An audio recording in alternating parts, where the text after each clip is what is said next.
Circo no Ato surge dentro do Crescer e Viver. O primeiro estopim, né? A primeira coisa foi que a gente teve que fazer um espetáculo dentro do Crescer e Viver, dentro da formação de circo do Crescer e Viver, e a gente criou um Dia de João. Esse espetáculo, quando a gente realizou ele, a gente teve o desejo de continuar fazendo ele. E foi a partir desse momento, não exatamente a partir do momento de continuar fazendo ele, mas foi aonde a coisa virou pra gente, né? A gente fez a nossa primeira apresentação de rua do espetáculo que a gente tinha feito no Crescer e Viver. A gente fez uma versão de rua muito estranha, muito sem pé nem cabeça. Final. Não tinha final, a gente queria fazer só por fazer. E aí a gente terminou a apresentação, a gente se reuniu e a gente falou, vamos fazer uma companhia? Vamos botar pra frente esse projeto? E foi aí, né? E foi uma reunião meio super simbólica, porque teve algum compartilhamento de quais eram os desejos. Quase assim, entender os desejos de cada um para entender se a gente queria colocar aquilo para frente. E tinha uma parada que é muito particular, eu acho muito particular do Circo no Ato, que a gente meio que não se escolheu. Então, não foi que a gente falou, gosto de trabalhar com você, eu gosto de você, tanana, e junto eu tive uma companhia de Circo no Ato. E a gente claramente se escolheu, assim. E o Circo no Ato não, assim. Então, era importante entender por onde as cabeças passavam para a escolha de estar junto, né? Então, essa reunião pós um espetáculo que foi muito confuso, mas divertido, a gente que nasceu, né? Tanto que a gente fala que é o dia do aniversário do Circo no Ato, é esse dia. Que é esse dia, que é o dia 13 de abril, que nasceu em 2013. Circo no Ato ariano. Tem até mapa astral, né? Já foi feito até mapa astral do Circo no Ato.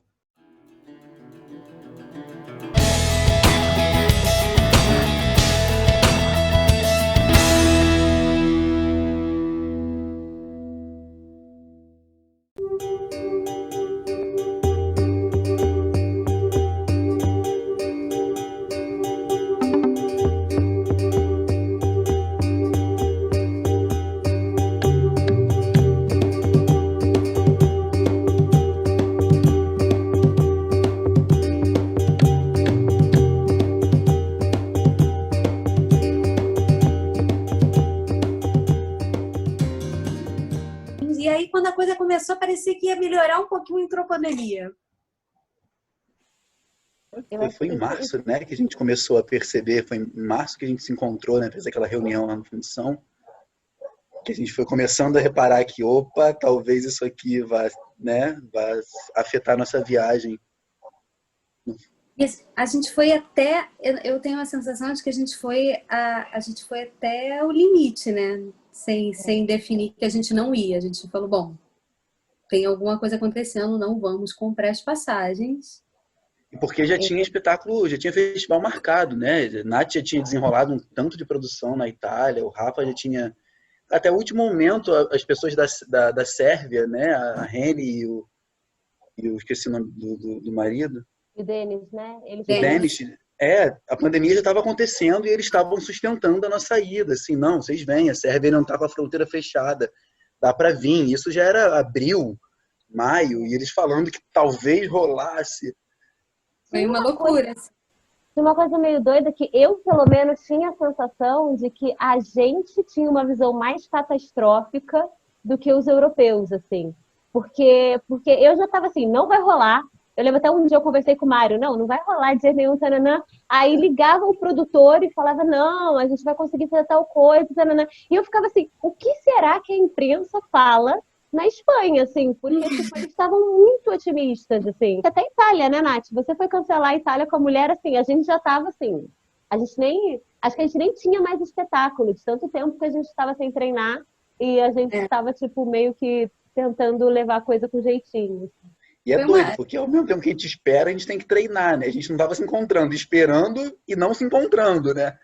E aí vai dando aquele desespero. Tá, esse mês que vem a gente comprar essa passagem e for, a gente não treinou nada, a gente não ensaiou nada. Vai fazer espetáculo como, sabe? Eu estive na Itália em janeiro, quando teve o primeiro caso de Covid, porque minha família é da Itália.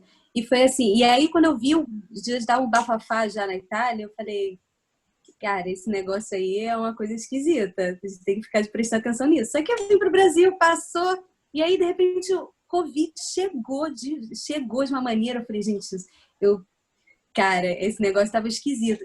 Mas ninguém estava esperando que ia demorar tanto. Ninguém. Não tinha como. Ninguém nunca viveu isso, né? Pelo menos da nossa geração, não. Em Então, agosto já vai ter passado. Em agosto já vai ter passado a pandemia, vai estar tranquilo. eu acho que tinha uma expectativa de que a coisa fosse controlada em alguma medida. E eu acho que essa expectativa perdurou para mim, assim. A gente desistiu da viagem, mas a gente assim, não. Daqui a pouco a vida volta, daqui a pouco e nunca voltou, né? A coisa o ano não voltou ao normal, né? E a gente entra no novo ano sem o normal, né? E foi doido, porque aqui no Brasil eles cancelaram, a gente tinha Sesc, né, marcado. O Sim, Sesc cancelou antes da Europa. A galera aqui nacional, a Europa ainda continua sustentando a coisa, não foi? Não, eu lembro de ter uma reunião, acho que com a Nath, que era tipo assim, final de maio. E eu tava assim, e eu tava sendo pressionada para dar uma resposta definitiva se a gente ia. E o festival sustentando. E eu assim, tipo, como assim a gente. Tipo assim, eles não estão vivendo uma catástrofe lá, sabe? Tipo assim. E o dinheiro é de realização de um outro projeto, né? A nossa ida. A gente vai para a Europa para vender porque a gente tem que realizar. E aí, cara, coitada da Carol. Que a gente ganhou um edital do Iberecena para realizar um festival com o Fest Clown, fazer uma realização de um espetáculo conjunto com um palhaço em rebeldia, com um grupo da Espanha. A gente ia construir um espetáculo lá, voltar para o Brasil e realizar a circulação aqui no Brasil. Então, a nossa ida para a Europa está condicionada exatamente a essa parceria com a Espanha. E que ainda tem que acontecer, de certa forma. Ainda está aí, porque, sabe... E a gente não realizou. Esse projeto ficou sendo empurrado. E aí, ele está sendo empurrado. E ainda está sendo empurrado. E é muito, muito difícil, né? E é um projeto que a gente pressupõe fazer circulação em comunidade quilombola, aldeia indígena. Então, como vai num lugar desse no meio da pandemia? Não vai, né? Não tem como ir. Trazendo estrangeiro para cá, porque vinha uma galera da Espanha para o Brasil para fazer uma circulação. Então... É nada menos apropriado para uma pandemia do que esse projeto. Assim, é um projeto absurdo de circulação, não tem como. Para mim, essa foi uma das maiores crises no início da pandemia. Assim, quando eu estava entendendo que a coisa ia ser longa, quando eu estava aceitando, eu estava assim, caraca, porque a base do que a gente faz é meio que a base do que não pode fazer, entendeu? Porque se você... Isso não falando de circo, falando até especificamente de acrobacia em grupo. Porque não é um duo, que você poderia ser um casal e daí você, tipo, já ser o pacto do casal, sabe? São várias pessoas que não moram na mesma casa, sabe? E que, assim, quando um pega qualquer coisa, todos pegam. A gente já sabe isso, a gente vive isso em viagem. Um ficou gripado, sei lá, a Mari ficou gripada. Vai em cadeia. Daqui a pouco eu estou gripada, entendeu?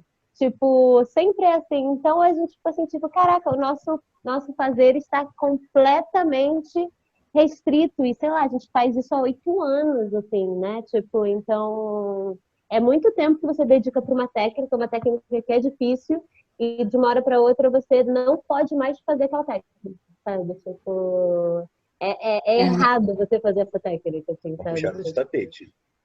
Porque é doido, porque qualquer trabalho, mesmo que a gente queira fazer de forma virtual, isso foi uma questão, né? Isso foi difícil, assim. Por mais que seja virtual, a gente estava muito sempre a essa situação da acrobacia em grupo. Então, a coisa se tornou muito difícil, assim.